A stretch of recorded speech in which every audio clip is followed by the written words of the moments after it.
Hello guys, welcome to a new series of tutorials on MetaSpark Studio. Today I'm gonna show you how to build this very interesting and fun example on Toy Story based on the selection picker of MetaSpark Studio. Let's get started. So to start, I wanna close and start a new file. And I will use this example of two-dimensional stickers. And then I will maximize this. I'll make it bigger, and then I'm going to explain you what is actually on scene on the example. First, we got three elements, animated elements that actually having a shadow which give a sense of realism here on the screen, as you can see here on the bottom part, right? And they are floating, they are animating, they are inside an animation here, a looping animation, which makes this object go back and come to the front area back. And then below these three examples, these three objects, we got three different materials on the assets. As you can see here on the bottom left, we have three different materials, A, B, and C for each of these objects, and then we got three different textures to replace with, which people at Meta make it very easy for us to replace. So now, in my case, what I did to build this is I download different assets from internet randomly to build a project that looks coherent, but in your case, you may try with different assets. In my case, I just type Toy Story .png, right, and I try to found different objects with a background. Like this one, for example, there are pretty much enough, and if in your case you have a project in mind, you just try with any of those elements, and you can build them on Photoshop or any other photo treatment software. Got it? So in my case, I just download them and I got them into a folder. I'll actually show you which folder I got into. Just want to show you here in which example I have them, option objects, and then you can see here I'll try to load these on the description of the video, so then you can access and try them and play around as you wish, and you can make something fun and of course learn, which is the main idea of this channel.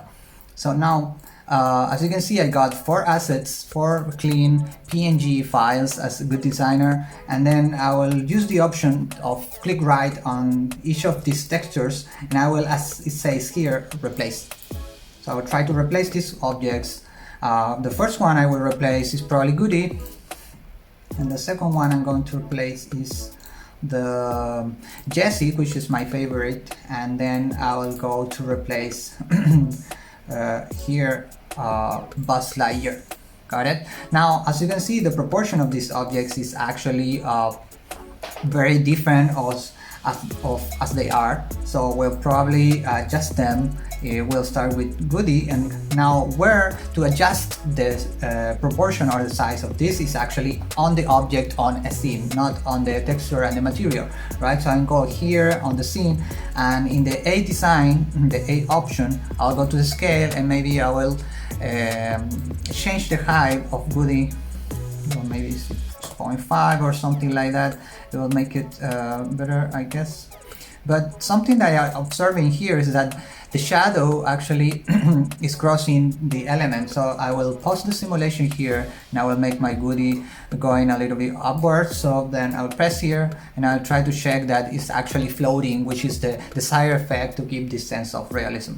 Okay, I'll just stop here, get a little bit go upper, and maybe change a little bit the size into 7 to make it look a bit taller, more proportional. And then I'll go to the second one, which is Jessie, and I'll probably also use 7 and then also make it float, and also probably use the gizmo to adjust it and center it on the canvas or the space of the phone, okay, so to make it look more proportional.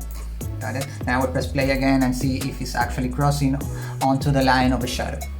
Then I will use the C element, which is Buzz Lightyear, and I probably think this is more a square type of proportions. I'll probably make it upper, maybe 5.5, something like that. and then I'll probably check, click and play and check if it's crossing the shadow. I think it's fine for now. I'll probably make it upper, and then pretty much okay.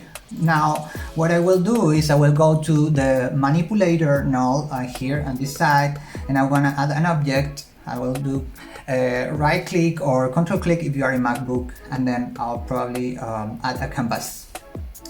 I will add this canvas onto the screen on the camera space, this layer, and then I will add another object that will use a rectangle. Okay, as you can see on the phone screen will be a flat rectangle here.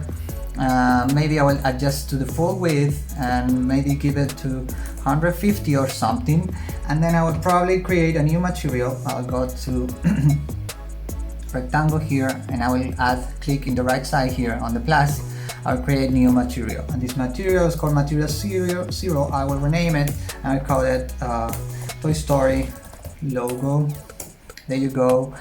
Super simple. And then after that I will choose my PNG logo in case any of your projects, yeah, it could be a logo. Now the material is getting black here, and something super important that it happens, and it took me time to realize when I was learning Spark AR years ago, it was that some materials require to be in flat option, as you can see on the top right section. Instead of being a standard material, they should be a flat material to stand on the flat canvas, okay, onto the camera in a flat space.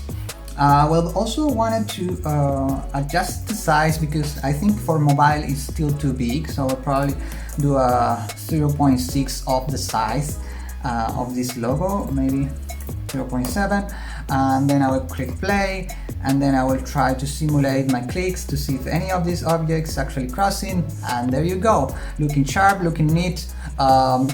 Maybe I will probably give a little bit more space on the proportion of the logo, but that will be all.